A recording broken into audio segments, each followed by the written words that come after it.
Hello friends, welcome to another video on my YouTube channel.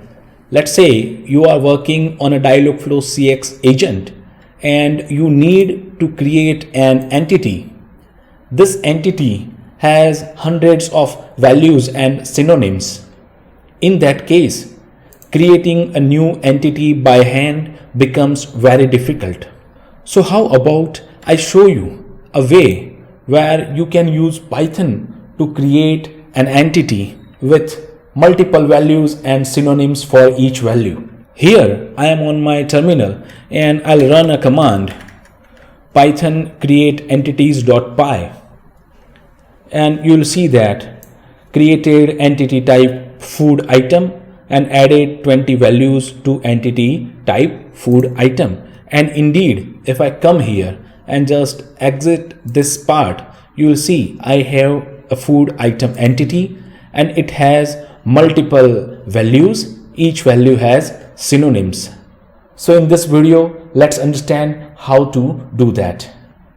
There are a couple of things that you need before you start working on this. The first thing you need is a service account JSON credentials downloaded from GCP. So you need to go to GCP console, select the project that you are working on, and then go to IAM and admin and then service account. Create a service account and download the service account JSON file. Once you have that, open a folder in Visual Studio Code and prepare your entity's JSON file.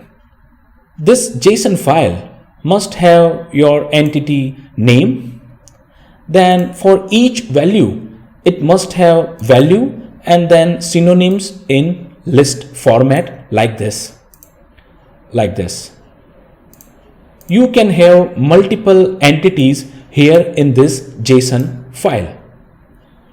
Then I have a create entities.py file. This file has couple of functions.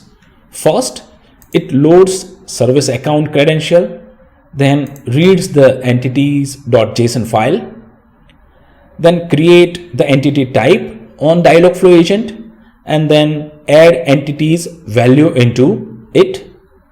In order to interact with those four functions, I have one main function that interacts with all the four functions and creates the entities into Dialogflow CX agent.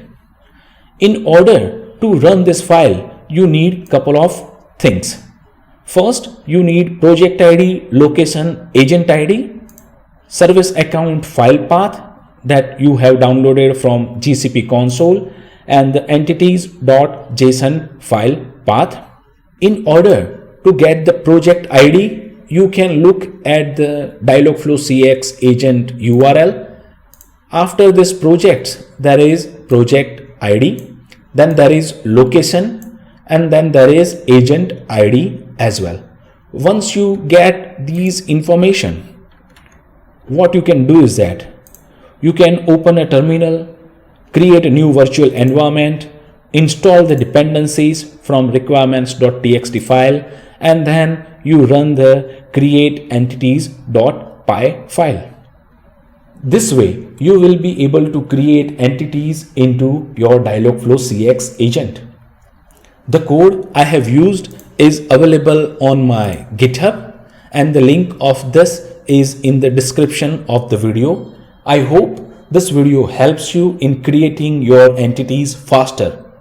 If it does so, please consider subscribing to my channel. That helps. Thank you for watching. Enjoy the life, feel the music. Peace.